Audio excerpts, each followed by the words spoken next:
What's up, everybody? Welcome to Collect Football Live. No idea what episode this is, so you don't have to catch up if you don't want to. But I am here with Scott Leventhal. Scott, what's going on, my man? Hey, Bill, how are you? Good. Excited for this chat. Yeah. We've crossed paths over the internet ether over the past decade or so, but not till recently have we actually interacted directly. So this is pretty cool. We've both lost a lot of auctions to Al over the years, I'm sure. Exactly. Yes. So we're the He-Man Al Haters Club. So it's probably only the only people would even get that reference, but yeah, it's been quite a crazy couple years for us as longtime collectors. Do you want to give our listeners and watchers a little history of like what got you into collecting soccer, and then, I mean, vintage in particular, I guess. So Yeah, I'm just curious. So looking behind you, is that like a massive PSA submission that came through your door? I'm seeing all these empty over boxes. here, Either that or these is your wife boxes, throwing you out or what's going those on? are Christmas packages waiting to be wrapped. So no, unfortunately, no PSA. Those should actually, I should be getting a PSA package within the next week or so. So I'm excited for that. Cool. And then you get the bill in January, so maybe I can win some auctions. Yeah. Yeah, so let's say I started, probably sports card collecting in I actually know this. It was 1978. It was the first year that the Beckett price guide came out, Okay. and I had a unique experience with it. I stuck with it, all through high school, going to card shows and doing all the things that, I imagine that you probably did as well. And when I went off to college, which was let's say about 82, 83.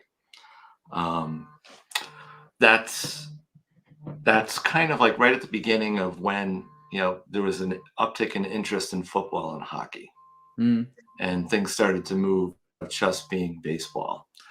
Well, actually, that was probably 86, so that was about 86. And my style of collecting hasn't changed since then. It's always been I've collected on a budget, and I try and shoot into windows that other people, currently aren't buying in. And so, around 1987, 1988, it's really when we saw the sports card and the baseball card shops open up all over the country. And you could have 2, 3, 4, 5 baseball card shops in a medium-sized town, right? And there was a lot of money that was getting dumped into it. Around that time, there was no internet. For some of the younger collectors, that might be, odd to understand. And if you did any mail order business, it was usually through the back pages of something like Sports Collectors Digest. Yeah. And, one of the problems with buying cards through the mail at that time was, it was basically sight unseen. And so you were taking a dealer's representation of what a card looked like.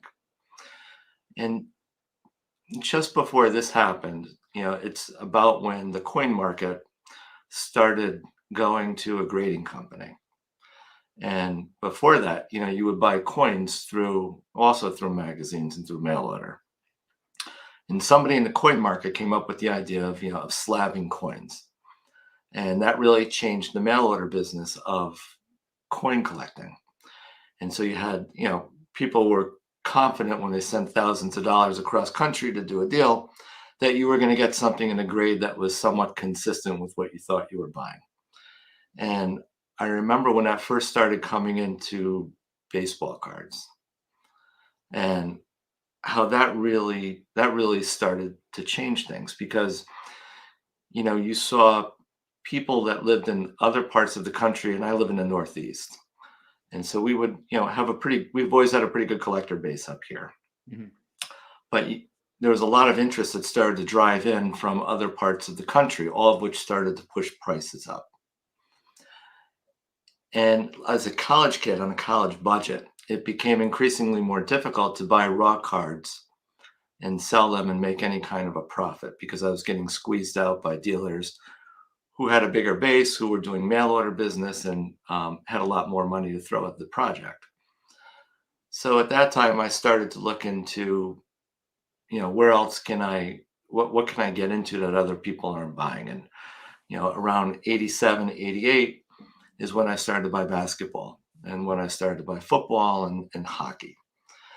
And again, there's no real internet at this time, but I live in Connecticut. I went to college up in New Hampshire.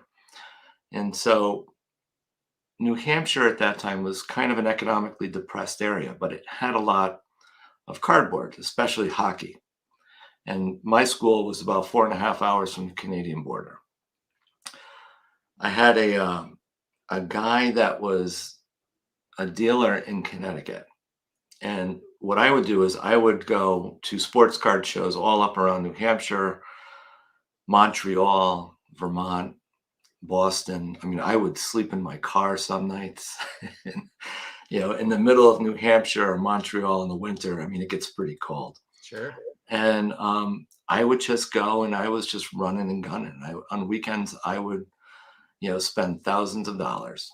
And back then, thousands of dollars up in that area was a lot of money. And I was not chasing what everybody else was chasing, which by this time was probably like, the 89 Upper Deck baseball, if you recall. So I was buying, 86 Flair basketball. I was buying Wayne Gretzky rookies. And, at that time, so I had a spread. If I could buy a Wayne Gretzky rookie for $100, I had a guy in Connecticut that would pay me 150. So I thought I was killing it. I would come home on weekends once every month and I would just, unload whatever I had been able to purchase while I was up in school. And so that was kind of my, that's how I made my money for 4 years in college. And, just doing that. I can't tell you how many Michael Jordan and Wayne Gretzky rookies went through my hands. And, I wish I kept a few more of them, but I didn't. And, I've always enjoyed doing it. I didn't get into soccer collecting until about 2008, 2009. Okay. And I had really been out of the card collecting game for a long time. Life takes over. I got married. I've been married, going on 30 years now. I've got 3 kids. My oldest is 26. And, I didn't grow up playing soccer. So I had no real connection with the sport. I mean, I had some of my best friends in college were on the soccer team, but that was it. I didn't understand the game at all. Sure. But, as will typically happen when you're a parent, you get drafted to be a coach when your kids are young, regardless of whether or not you know anything about the sport. I mean, I was a swimmer, so I knew nothing about soccer. But here I am, I'm a soccer coach. So I'm on YouTube, I'm watching videos, I'm reading books, I'm trying to understand, Soccer for Dummies, trying to understand what this whole offsides thing is all about. And as time goes on, as you're sitting there at the field and you're watching your kid play, you got to a level eventually where he was beyond my ability to coach. So, you're on your phone and you're looking at eBay or whatever it may be. And somehow it just came into my mind, I wonder if there's soccer cards. And, just kind of organically, I started looking at soccer cards at that point. And I was amazed at, how cheap the vintage stuff was. Yeah. And when I say vintage, I mean anything before World War II. And, I guess from there, my path into collecting soccer was probably like most people's. I didn't know anything about the vintage players. I didn't know anything about the history of the game. So, you start with your Google searches and you start with your Bleacher Reports, 100 greatest players of all time. And, you find your way from one forum onto the other and somebody's blog page onto somebody else's. And Eventually, I made my way onto RookieSoccerCards.com, which was a website at the time that was being run by Paul Bodwich, who I didn't know then, but I've come to know recently. And he was advertising this guy who I had heard a lot of, Bobby Charlton. And you can buy Bobby Charlton's rookie for $39. So that seemed like a really good deal. It looked like a really good card. It was in good shape. And I couldn't believe how many he had. So, I started, buying as many as I could get. And then I went from there to all the other offerings that he had. And at this point, he wasn't listing stuff on eBay. It was mostly just through his website. And, that was kind of my path. Nobody else was doing it. So the prices were very depressed. Mm-hmm. And then when he came onto eBay, there was, it became a routine. Thursday night, the time differential from wherever he lived in England was about 7 hours, I think, from the US where I am. And it would he'd list his items about 12 o'clock in the afternoon. So that was my lunch break, right? I had to see what Paul was going to be putting up on eBay that day. And it was always about 100 different items, 80 to 100. And many of the times that he listed players, I had no idea who these guys were. They weren't showing up on any of my lists. So, you start to do the research and you find out who these people are, and you're like, God, it's amazing. I couldn't find this guy. And, now it's 2-3 years of being involved in the market. And I really, I owe a great debt to him. I found, I really was able to get my foothold in the market in no small part because of him. And as somebody to reach out to, he was always such a real nice guy, a real gentleman, and a great resource. Where other people from that we were buying from at that time out of the UK, were almost like getting offended with the way we were doing things. We were using language that was foreign to them. We were talking about rookie, right? And I mean, they didn't even know what the concept was. And now I know why. I mean, because soccer players don't have a rookie year, right? And they could not. It seemed to me that the way the collector space in England would collect, it was very esoteric. It was very friendly. It was very almost collegiate. No gluttony. They weren't buying 10 copies of a card. They would typically buy one, try and get a better copy, and maybe keep something else as to trade later on. But that was kind of it, and probably why prices stayed so low, because stuff wasn't getting pulled out of the market. It was more or less always available for a reasonable price, or something that most people could afford.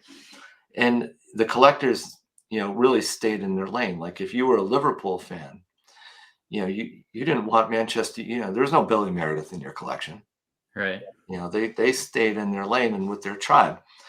And here we were coming in collecting individual players and trying to get them in specific years in specific condition.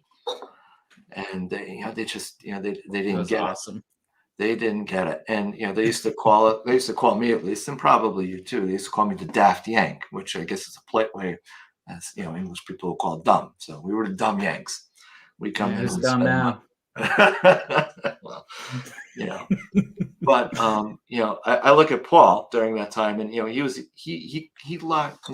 latched onto that rookie concept long before anybody else did in the UK. Yeah. And Perfect marketing. Probably, if I had to say who is the one person that's responsible for really bringing soccer card collecting into the US, I would say it's probably Paul Bodwich and what he did. Yeah, I think he had the biggest impact, no doubt. Unsure if it was he was the first that really impacted me, but he was definitely the one. Same thing for me, where every Thursday you knew to look, and then it was 10-day auction, from what I recall. Yeah, that's right. So they ended on Sundays. Mm-hmm. And I mean, I just remember seeing like, okay, well, he's got cards from Spain. He has cards from South America.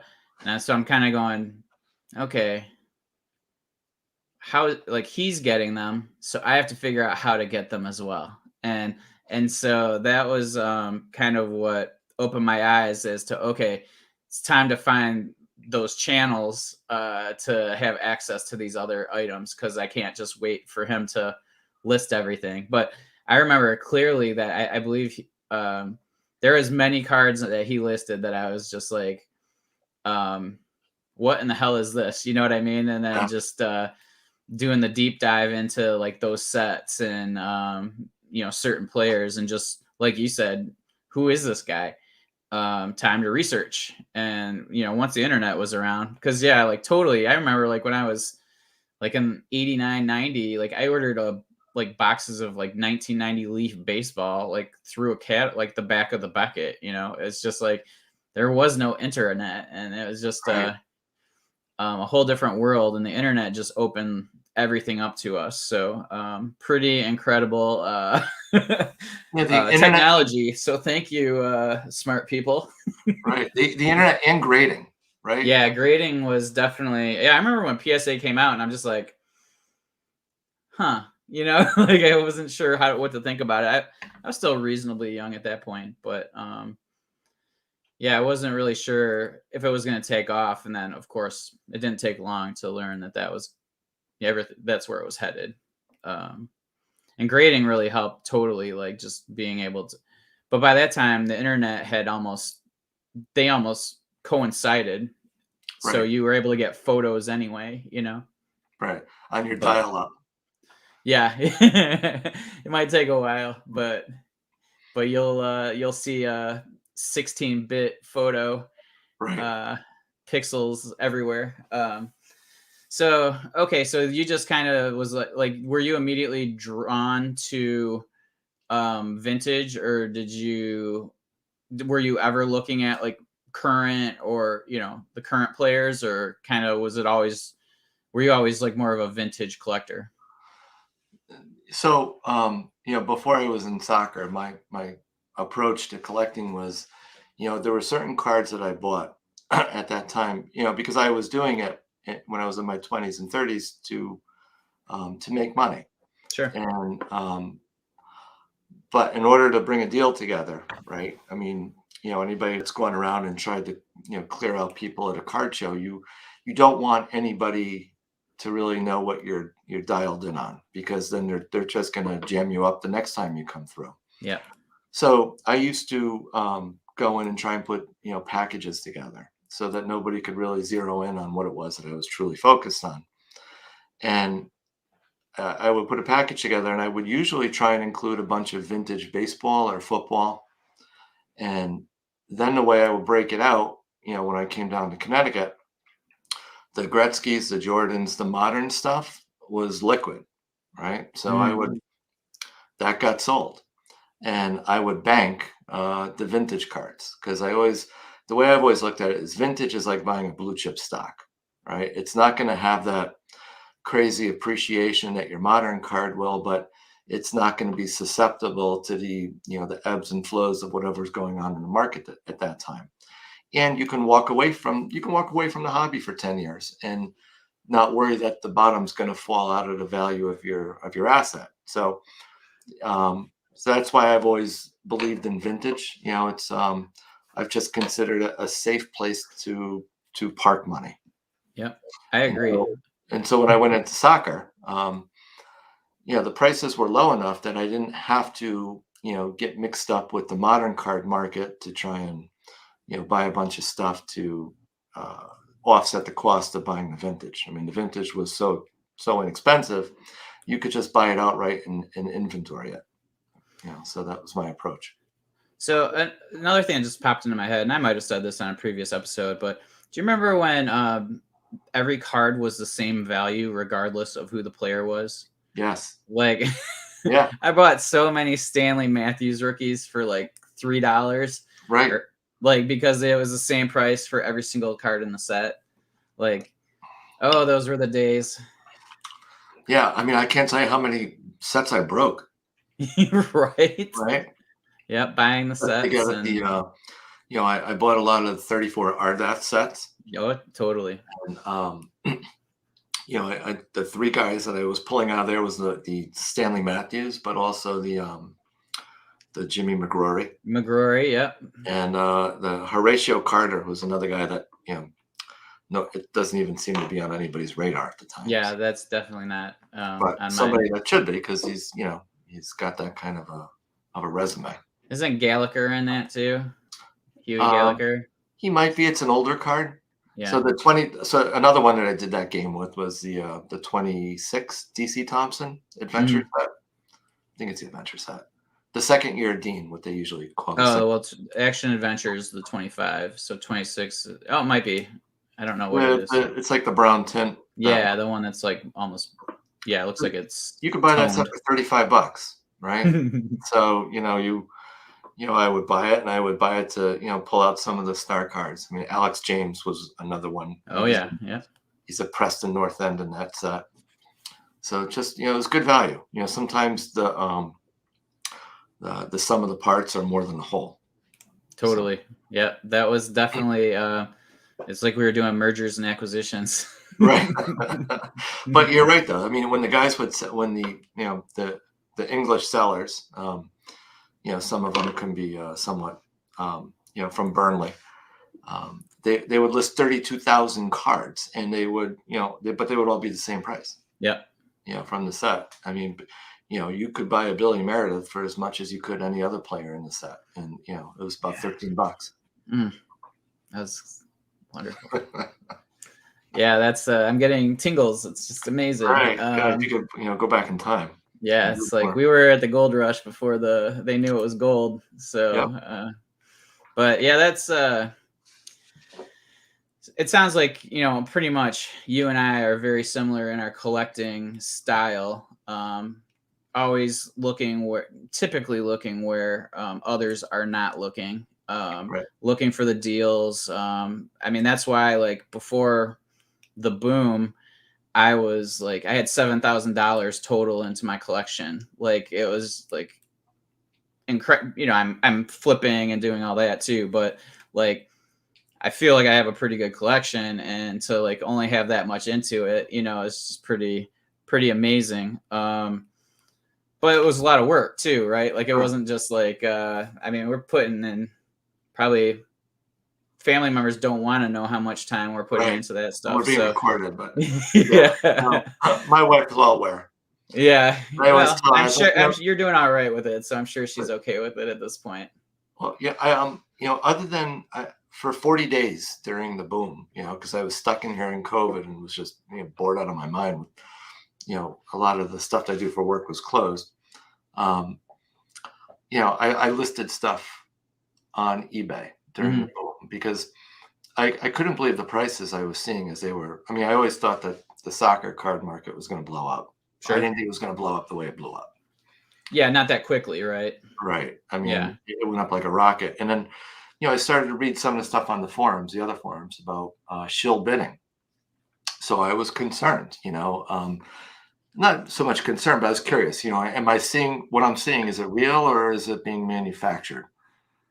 So I threw up a couple test balloons to see what would land. And, I don't grade cards, soccer cards. I mean, I haven't sent a card out of any kind to PSA or SGC in, over 20 years, but I've acquired some, usually from Al. And so over time, I've acquired some of those, and I put some up just to see how, they would translate into sales. I didn't want to put any. I mean, 99% of my collection is raw. I didn't want to put any raw cards up because I didn't want the blowback of somebody saying, this isn't the way you represented it, and I'll never sell a card online that's not graded. So when that day comes that I sell, it'll be graded. But I couldn't believe, I mean, what I saw was, how the things that I listed, and I listed them aggressively, and they jumped off like, within, I don't think half of them made it to the end of the auction. I had a buy it now price, and people were hitting it. One of them, I listed a George Best 64, that that somebody had graded for me as a PSA 5, Mhm. and I had that with a buy it now of 1,500, and nobody bid on it. Nobody took it, and I didn't let it run the second week, and I canceled it out because I had already seen enough of what I needed to see. Yeah, your Yeah, test was, the test was you good. had enough data points to accept Yeah, that it wasn't shill bidding. right. Yeah. And it's like sometimes people say, what's your biggest? You guys did your what's your biggest regrets of last year Yeah. for your purchases? Yeah. Um, I think I would have that if I sold that card, that would have been the biggest regret that I had of the last 2 years. Looking Oh, back, totally, yeah, because that's it's not the probably like cards that I bought that a I'm disappointed in. It's the ones that I would have sold that I'd be like yeah, kicking myself. that would have been that's definitely a 5-digit, card now, so, Yeah. um, yeah, that was a fortunate, I remember when you listed that, to be honest with you, like, I was like, Well, "Oh," I'm like, "I wonder if this is gonna sell," because I was excited that, like, it might get that price, yep. and then, Nope, it didn't. well, good for you. Platini went Kellen though. what's that? I had listed a Platini. That went. Oh, okay. That was a What was that graded?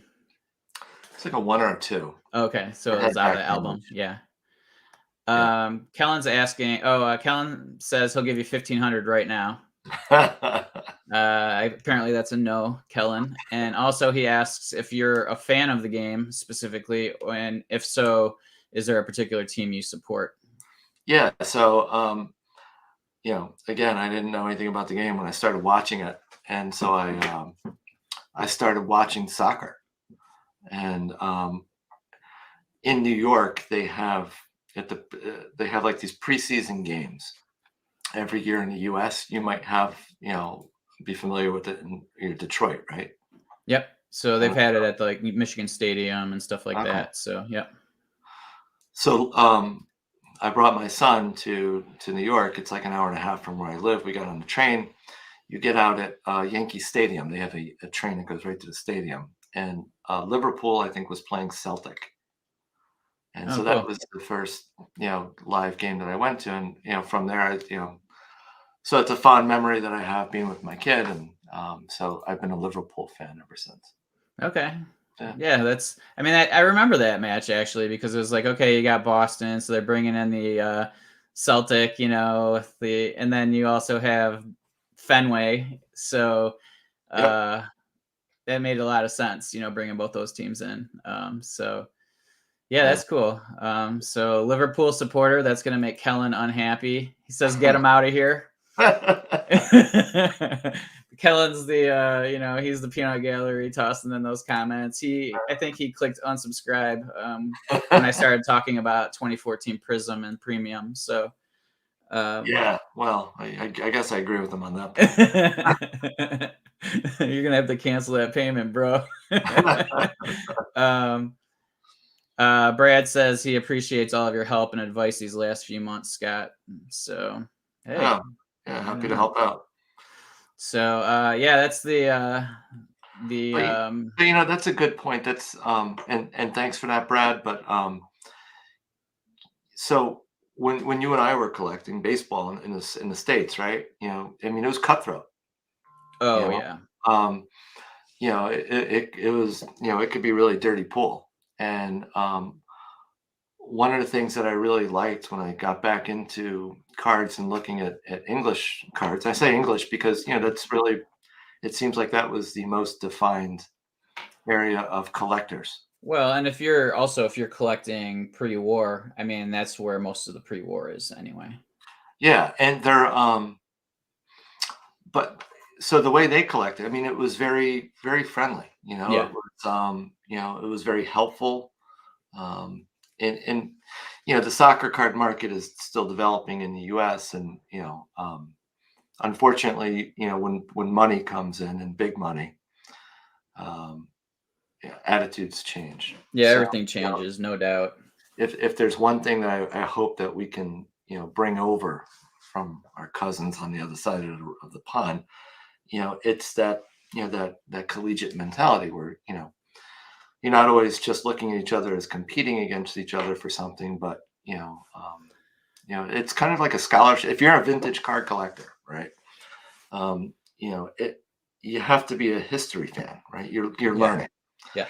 and when you buy modern cards, it's pretty. I wouldn't say it's easy, but there's not a lot more than you need to know about who's the next up and coming player, what's the set, and understand the analytics behind it. But when you're a vintage card collector, I mean, there's a different kind of research. You really have to get into the stacks of the books and the material, and it's a journey, and that requires some assistance, because there's somebody else that's probably been down that wormhole before who can help you navigate it and get to it. And so you're not just you own a vintage card. Yeah, it's worth money and it's an asset, but it's like it's a piece of history. And if you enjoy it from the collector side and not just as an investment, it's a real opportunity to learn about things that you probably wouldn't have otherwise been exposed to. I hear people talk about you go down a rabbit hole. But a rabbit hole is like you go down that hole and you come back out. You might go down deep, but you come back out. You know where you're coming out. You go down a wormhole, and that's a Yeah. vintage card. I mean, you don't know where you're going to land. I mean, there's a little while ago I was researching Vladimir Biera, who's the goaltender from Hungary, and and then you're trying to understand cards in Eastern Europe at that time, which leads you into trying understanding the politics in Yugoslavia at that time. And then, you're reading about the Warsaw Pact and you're reading about socialism in the dogma and communism at that time. And, for God's sakes, I mean, a project that you put aside, maybe a night for, and now you're 2 weeks into and you're coming out God knows where. You just got a minor in Eastern European politics Yeah, from but and that's what's part of the good thing about it. yeah. If you don't enjoy that part of it, then maybe vintage card collecting really isn't for you. And I gotta say, like, I would say everything 90% of what I buy, buy with the intention of I feel like it's going to increase in value.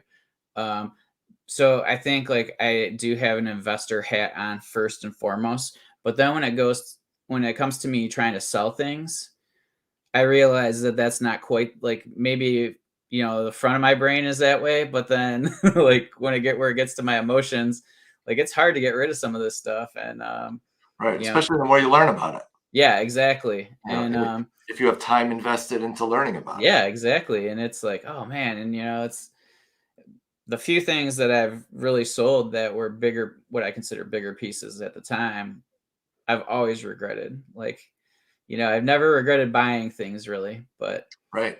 um, I've always regretted selling them at this point, and I mean, rightly so now, right? So we have this boom, Yep. and you're like, okay, I get this. I see everything's just gone up in value. You sold a few things. You now know that this is real. What happens after that? Like, are you focused on the same things? Are you because you say you're looking for values all the time. What happened? Because like, let's say from March of 2020, was it 2020? I can't even remember anymore. But Yeah. yeah, through the end of the year, prices just kept going up, up, up. I mean, vintage really didn't start going up until like August or September. But Right. like, did you say, "Oh, I need to pump the brakes and like cool off for a bit on this buying because I don't know what's happening here, and this could come back down," or No, like, what were your thoughts when that was happening initially? sure. So I doubled down. But I'll tell you what I don't buy. Whatever's being sold on PWCC or Golden next Uh, month or this month, that's not where I'm spending my money, because my philosophy has always been not to chase the crowd, but to kind of let the market come to you. So I don't play the modern game, so I'm not trying to figure out who the next Messi is going to be. yep. Right? So vintage is my game, and you know I look and I'm trying to see where are the opportunities, where's the next level, and I shoot into the windows that I don't think other people are shooting in, because that's how I find my value. So I'm still spending the same amount of money, but I'm just redirecting where it is. I mean, my days of buying Johan Cruyff rookies are long since past. Sure. That doesn't mean that I don't think that people that are buying them today are not going to do really well. I think they are, but it for me personally. It's just I feel it's time for me to move on from that area. Yeah, that makes sense. I mean, it's like the quarterback throwing the ball where they aren't, and Right. for them to go catch it. So, yeah, I think that's typically what I was doing until I got caught up in the hype machine of the last 18 months. Then I'm like, oh, I got to get this. I got to get this. And I'm excited with everybody else. And Right. I spent so much more money in the last 18 months than I have in my whole collecting life. And it's like, I found I personally just wasn't having as much fun. And Yeah. because I was so worried about the values and like me pumping out all this extra money that you know, I was a little uncomfortable, I guess. Well, part of So the problem with the success of your Discord yeah, is that totally. every other hour somebody's putting something fantastic up. Yeah, yeah, and I Right. mean, there's a FOMO to it, and I think people, there's a competitiveness that an underlying competitiveness. I don't feel like I'm competing with anybody, obviously, but like, it's like you just get excited for these items, and it's like, oh man, I need to get that before I can't get it, and Right. um, I think I forget when it was. It was sometime within the last like 4 or 5. Yeah, it might have been during the summer actually when the market kind of dipped, and I was like, you know what, I'm gonna start refocusing back on pre-war and go to what I enjoy, and focus on my South American cards and just pre-war stuff, and have 90% of it be that, and I'll be happy. And it was the right decision for me personally. You sleep better at night. Yeah. Well, and I just enjoy, sometimes perspective is like well, all the time perspective is important, but like, just being able to take that step back and go, okay, this is my lane and this is where I want to be. And, let everybody have fun over here. And, I hope everybody does well, but that's just not Right. going to be where my focus is. And Well, part of what we have to. So if you've been doing this for a while, collecting, and you've got some knowledge, I think it's really important that we share it with the new people that are coming in. And it's one of the reasons why I like what you and Al are doing so much on the Discord. Is that the last thing in the world I want to see is some new collector get burned. yeah, Right? It's going to put a bad taste in his mouth. It's going to be one less person that's going to be out there supporting the hobby in the future.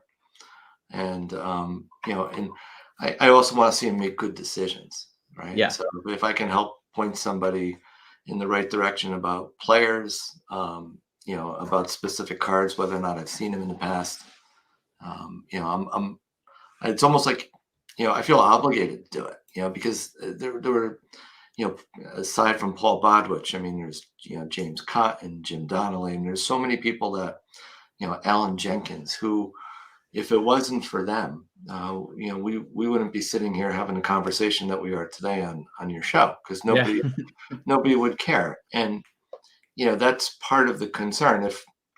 If we keep all this information to ourselves and don't share it with other people, then 10 years from now we may have the greatest soccer card collections in the US because nobody is out there buying it, but they're not going to be worth a whole hell of a lot because nobody's going to give a shit. yeah. I mean, that was part of. I mean, that wasn't really the reason I started the Discord, but as it grew, I mean, I kind of felt like that was the goal, right? Like, was just to share the joy of it, and like that was really my main goal of starting it, and just connecting collectors. Like, I figured it was gonna be like the same people that we cross paths with on like Net 54 or these other sites, or on eBay. You know what I mean? It would just be like the the small community we had before. But once there was new collectors coming in, it was like, okay, now I can share some of my knowledge with people, and it became to the point where there was so many people that needed needed that information, that like individual information, right? Because everybody has a question about a certain item and all that kind of stuff. Like it Right. was just like, it was incredible how many people wanted that information. So, I mean, and in one way it was like, and I mean, obviously it was great, but it also overwhelming almost to a point. So it was just, I mean, and now look, like, I mean, we're, what, 600 and some people now in this thing, and I was Yeah. expecting 20. So, Well, you guys have done it's a great just job. super cool just to see so many people joining, and we have a pretty good active community. Like almost half of the people participate every month. So, Yeah. um, so yeah, it's pretty cool. It's just, Now I'm curious. Do you know what your retention is? Are people staying involved once they start getting involved? Yeah, I mean, I don't know if there's like a precise thing. I think we don't lose many people. Like it shows you like how many new members join and then bounce. And it's usually like, I think they say on average, or the benchmark's like 50%. And like I think we only lose like 20% of our new members. Oh, So that's great. yeah, and I don't see too many others like, and I don't see many of our normal like longtime subscribers leaving. So yeah, it's pretty impressive to see it keep growing like this. And I mean, that's just it's so promising, right? Like, I mean, Yeah, I mean, I think the biggest concern I have for the growth of the hobby in the vintage market is, uh, inventory. yeah, exactly. I think it's, I'm worried about supply. Yeah. I see a lot of the younger guys that are, I say younger, I have no idea how old they are, except some of them I can tell. I mean, I'm 28. Yeah, well, yeah, like your age. um, they can get discouraged because things they've been looking for something for 6 months, and they haven't been able to land it. Um, and I feel bad about that. And the last thing I want is them to get discouraged because they're not able to get it, and then they're off and collecting F1 or something else Sure. and leaving the market because I want to keep as many interested people as we can, but inventory, that's going to dry up. And I Yeah, don't and I think that's the know what to thing. do Like, about okay, in baseball, like as a kid, I wasn't gonna own a Ty Cobb like that, or a Lou Gehrig or a Babe Ruth. it. And Right. so I think what I had to learn about other baseball players, and start focusing on those players. Go to the next tier, go to the Yeah. and I think that's what we have to start pushing more Right. in the Discord, is those next level of players. Because I mean, but there's still players like that I consider top tier, that are still undervalued. Oh So it's God, yeah. like Puskas, like it's just crazy to me how like inexpensive his stuff sells for, and It he's like depends a which top 10 stuff, though, player right? like across the board, like for most people. But it depends which stuff. I mean, if Yeah. you're fixated on buying a 47 Puskas Nanya rookie, right? Well, yeah. I mean, that's like if You if you have right. the rookie thing in your head and you can Yeah. only buy the Well, first issue. that's another stereotype I think people need to break out of when they look at Totally. Oh, yeah. now. I think rookie should be removed from our actual like Yeah, vocabulary for I agree. soccer. But you and I aren't going to be able to do that. I wish we could. Yeah. But like, for instance, I see George Best hanging up behind you. So, Yeah. a lot of people want to buy a 64, right? That's right. First one. They want to buy a 64 George Best. And, I mean, you get it. Who wouldn't? But your purchase ability is kind of limited by your wallet and also by what's available in the market. And so, just adjust your gun sights. If look at the 67 ABC or Yeah, this, I mean, that's a fantastic card. they're his first ABC, Yeah. or it's a great card. You could probably get it still for a high grade for $300 to $500. In lower grades you can get it and pay less. So don't just. I think there's a lot of opportunity to buy, but you kind of you have to understand that if you're buying now and you're focused on a select few players, the competition to get those cards is going to be really stiff. Yep. So like sometimes just going to, like when you fall down that rabbit hole or wormhole or whatever you want to call it, you find somebody that calls to you, and if you see them on one of those lists, odds are at some point they're going to be collectible. It's just the issue is, you have to be patient. This is what you guys have experienced the last 2 years is like, I mean, it's just not. I think it's not going to be as slow as it was for us the previous decade before the boom. Right. You know what I mean? Because just the growth of the hobby is building so much faster than it was. Like there's more people entering all the time. So that's, there's a benefit there that now, instead of it going like this or going like this, it's now going like this, Yeah. and I and don't so think it's, we've really seen big money come into the soccer card market yet. yeah, and that's true too. So like there's just a lot going, and when that does, then good luck buying anything. Like that's Right. like of these big names, like those top 10 players. But Well, it's like they say, the rising tide lifts all boats, yep, right? So, buy that dinghy. yeah. Well, I mean, Pele is, as he breaks 1 million, there's and just look at what's happened to the players that played around him and their card values in the last year. Garrincha, Gilmar, Santos, even Didi. I mean, they're all, they're all just coming up in value. Yep, definitely. So Axel has made a couple comments.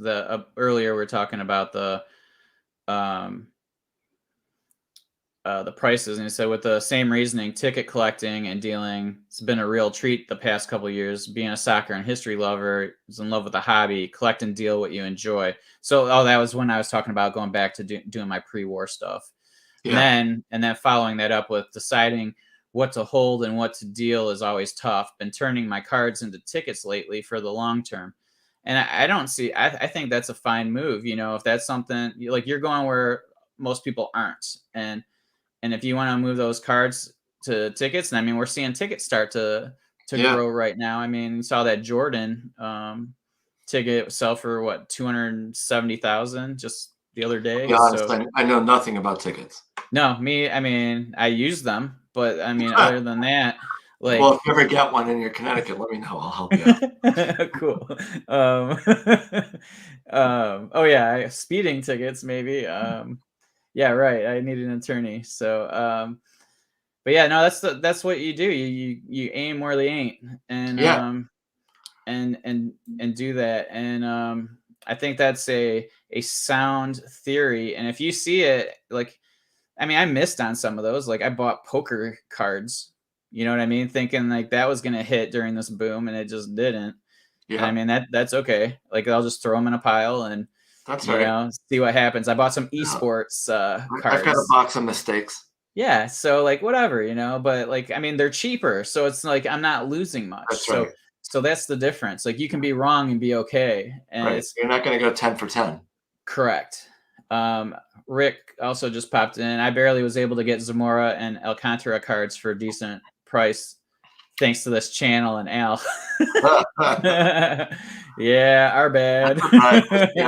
I tell you, with Zamora, they're wonderful player, probably one of the greatest pre-war players. He's got the guys that I would collect, and why I jumped on Zamora early on, because Yeah, just same. the story behind them. Yeah. And again, it's one of those things. If you're a history fan and you read about the Spanish Civil War and how there you go, and how it impacted these guys. A lot of them, they left the country. Zamora was taken as a prisoner by the Republicans, and then Cemetery was taken as a prisoner by the Franco troops. But there's a ton of swag out there for Zamora. I mean, there is. Yeah, there's a shit ton. You can find Zamoras, and you probably still will be able to for a while. Some of them are very difficult, but if you're looking to add them to your collection, right? I mean, so how much did you pay for that? I paid $110-$15 for the three of them. Right, and so they're all from early 20s, right? Yep. and they're in nice shape. Like the backs are gorgeous. Like, Yeah, it's just amazing. Like the, different print. Actually, a blank one.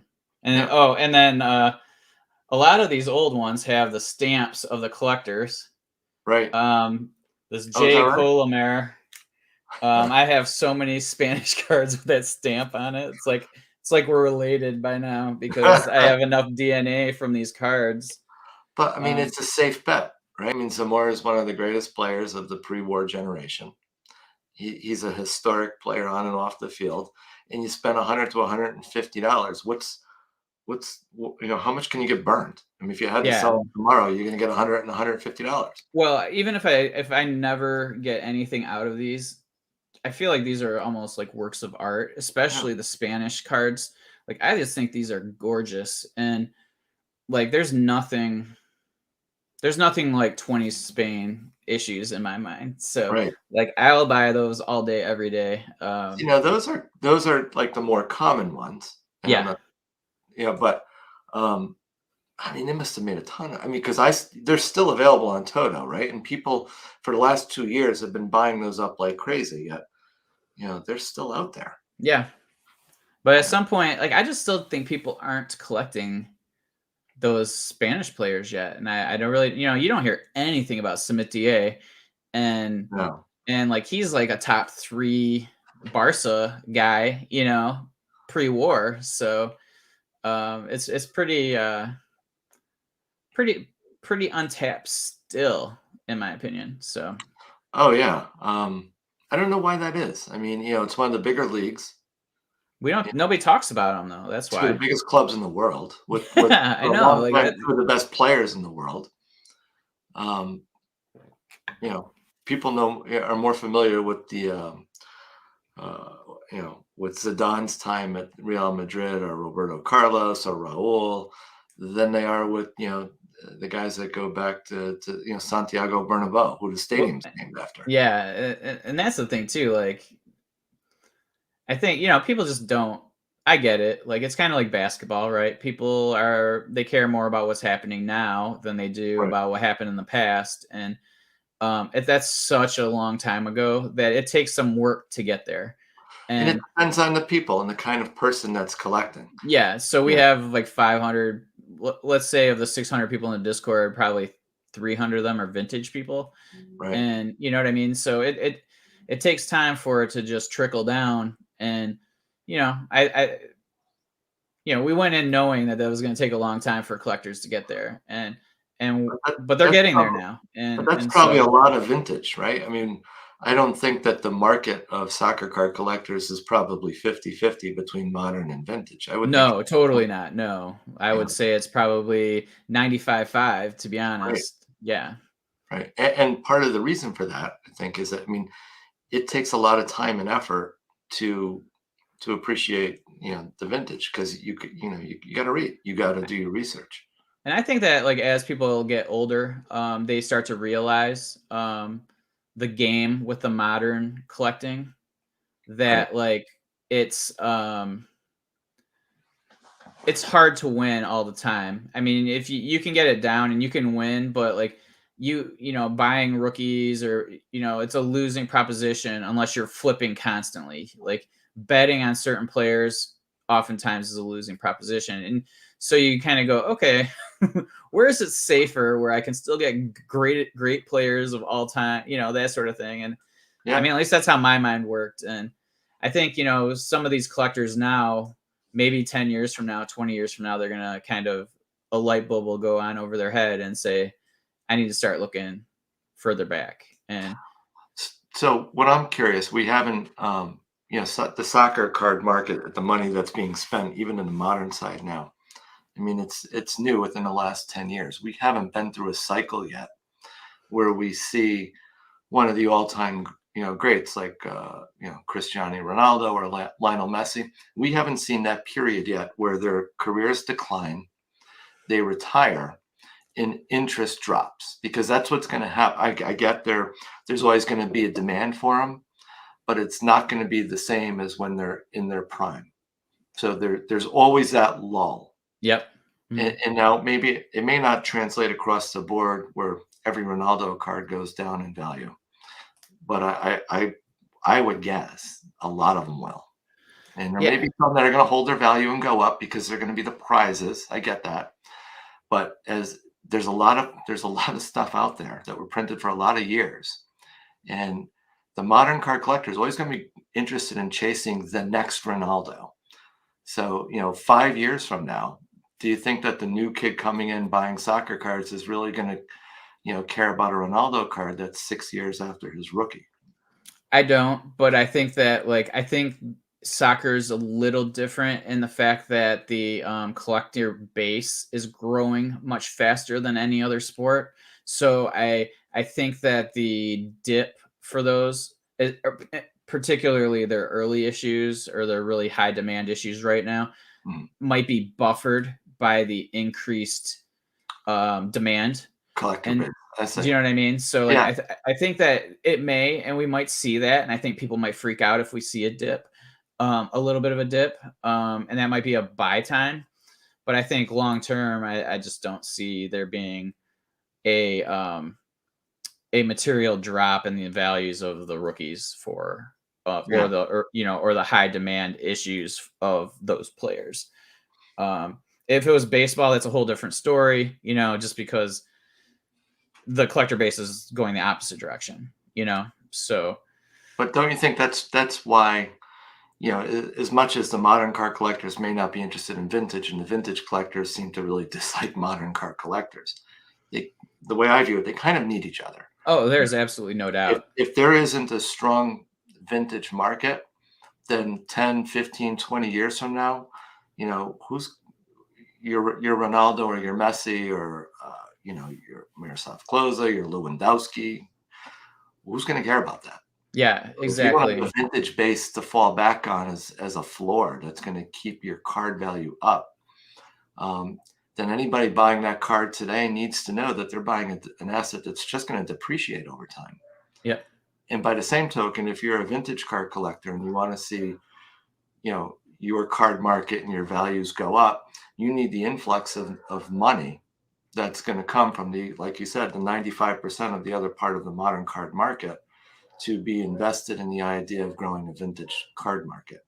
Yep. So the way I see it, although they may not, vintage collectors aren't going to turn around and start collecting, modern cards tomorrow, and probably, for the most part for a while, vice versa. They do need some kind of a relationship between each other if they're both going to have a healthy future. I agree. Totally symbiotic. Um, Kellen has a question here. I mentioned that I love the 20 Spanish issues. Do you have a favorite era or set? Whatever's undervalued. So what is that right now, or do you not want to say So that? yeah, Eastern European, Yeah. but Are you coming across much? so one of the things I learned when I went down the wormhole, right, was that if you look at the Yugoslavian cards, in that Red Star Belgrade, there were some great players in the 50s. Bajera, Stepjan Babic, Milo Spilotinovic, Rajo Matic. There's individual cards of them, and they're really, if you've ever, I'm sure you've seen them, they're ugly, right? I mean, Yeah. they're not good looking cards, but they're so ugly, they're attractive. It's kind of the way we It's like look a at them. bulldog. But they're on individual issues. Yeah, that's right. Uh, but they don't drool. Right. Um, Well, we don't know. yeah, and the Russians had some really interesting teams in the 50s. I think they won the Olympics in 52. Um, I could be wrong on that. I know that they lost in the final one year to the Hungarians, the mighty Magyars, but you don't see any individual, like there's no Lev Yashin cards of an individual nature that I've ever come across before 1958. Yeah. And I always wondered why that was. So I started to research, this idea. And, what I came to understand, in the Soviet Union, they had very strict printing principles. The state really ran all of the publishing houses and controlled the media. And they were very against anything that would promote an individual effort. So there were cards that were pictured, and many people, you see them on Del Camp, you see them on eBay, and at first glance they look like they're postcards, but if you flip them around, they're not postcards. They're Russian photo cards, and they're team cards, because the Soviet dogma was that you could only, glorify the team effort, the collective effort. So, I mean, I've got some Lev Yashins in, a Dynamo Moscow uniform, but they're more or less in a team setting on these cards, because that's the way they produce cards. Kind of like if you look at Argentine cards from, the 30s or the 40s, they're different shapes. And a lot of US collectors, have, initially had problems with that, because we're used to looking at a card that's rectangular, or even square. So it doesn't, the pogs, they don't really fit into our idea of what a card was. Um, as people come to appreciate, I think in time they're going to get that. Yeah, there were Soviet issues, there were Eastern Bloc issues, but they're a team setting, and you just have to accept that that's the way you did it, and we can't infer our beliefs on what they did in the past. So Right. Eastern Europe is my answer. That's where I'm digging. So, bye bye to your inexpensive cards. But no, that's actually a good area to be looking, honestly. Like, I mean, nobody really pays attention to that yet. There's some other untapped areas and eras, so but we'll Sure. keep those quiet for now. But yeah, we're about an hour in. We have a golden ending in an hour. Are you bidding? I don't know. We'll see. I got an hour to bid. I don't think so. I don't think there was really anything in there I was super excited about. Seems like mostly modern. So I got knocked out, but there was one thing on Golden that I looked at, and I was happy to see that it was doing pretty well. Was the Drazen Dzajic rookie in the Parallax set, 68. I don't know what it is now, but it's at 350 plus BP, so 420. yeah. So that's I was happy to see that people are starting to take notice of him. Kellen's confirming your comment. He's been asking around the Ukraine for any old Yashin cards and haven't come across anything in a year. So Yeah. that confirms some. Jimmy is asking, do you collect other sports other than soccer still? So when I first started buying cards out of Italy, the you pay $30 to ship a $5 card. Yeah. And which wouldn't be awful if it wasn't sent in a 50-cent stamp envelope, shoved with Right. tissue, wrapped in duct tape. But I would try and find other things just to make the postage worthwhile. So I bought Panini music cards, just other oddball stuff that I thought kind of, it was cheap enough that I could throw it in a drawer and one day see what happens, but nothing I'm actively chasing. You had some cycling ones, didn't you? Yeah. No, I bought a bunch of Choppies and Bartali's. I was a cyclist, so. Sure. And sometimes you just got to buy those so they protect. You ask them to put the card you want in the middle. Because that's the only way you're going to get protection. I'm more worried that I got to put tape on the card that I bought. Yes, and that's the other thing, right? It's just a whole, like, nobody gives a shit that we care about the condition. Like no, they don't get it. I've honestly gotten to the point where I don't care about the condition. Like, it's going to get here in the condition it's supposed to get here. Like, I have no control over that. Right. So, and when it's going to get there. I mean, right. I'm still getting cards I probably bought in 2017. Right. Well, they just finally mailed them. Yeah, we call it the Italian pay and pray postal system. There you go. Here's a comment. I have the Yashin Heinerli cards, one of my favorites, to be honest. Really nice looking cards. I like the Heiner. I mean, I always mispronounce it, I'm sure. But the Heinerli is like a great set. Just that thick, full size cardboard sets. The coloration, yeah, that's a little bit jacked, but yeah, I like them. I think that it's particularly those Russian ones are just really cool. The Soviet ones are just super cool to me. So what's really interesting on that Yashin is the post on the side, and I haven't figured that out. I call them the ghost post. Yeah. Some cards there's this white line coming down on the left side. Sometimes it's on the right side. Sometimes it's not there. Yeah, I don't know what to make of it. I wonder if it's just on the sheet. There's like white stripes on each side of the card, and depending It's on not how on it's every cut. card. Some cards I've seen it without it. Yeah. I So haven't been able to figure it out. But I wouldn't discount a card because it's got it. I wouldn't look at it and say, "Oh, it's miscut." Um, yeah, exactly. I don't know what Like to make of it. I it's really hard to don't. say. Yeah, And we'll probably never know the answer but to some of but these that set issues. is weird, right? I mean, that's Yeah. Pele's in a red jersey, right? Yeah, everything was colored wrong. It's almost like Right. they Brazil never played in a red jersey, certainly not in '58. yeah. Yeah. Barcelona's got green jerseys. They never Yeah. played in the green Yeah. jersey. Yeah, it's just a super odd set though. Like it's like, just fill them in. Like they didn't even give a shit, Just told the artist like whatever paint colors you have, just use it. Well, that's part of the problem too. Back in 1958, or if you look at some of the older vintage stuff, they when they were making these cards, they were making them for kids, or they were throw-ins in tobacco. Yeah. They never thought that 50, 90, 100 years down the road, or care that there would be a bunch of nerds sitting around in front of a television screen talking about soccer cards and trying to figure this stuff out. I think the distributions were probably much more loose and lax than we'd like to Sure. acknowledge.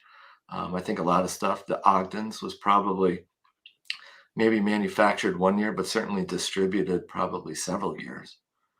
Because they didn't, I mean, it wasn't like they, had a quality control like they do now at Tops or Panini, where they're very tight about when things go out and when things come offline.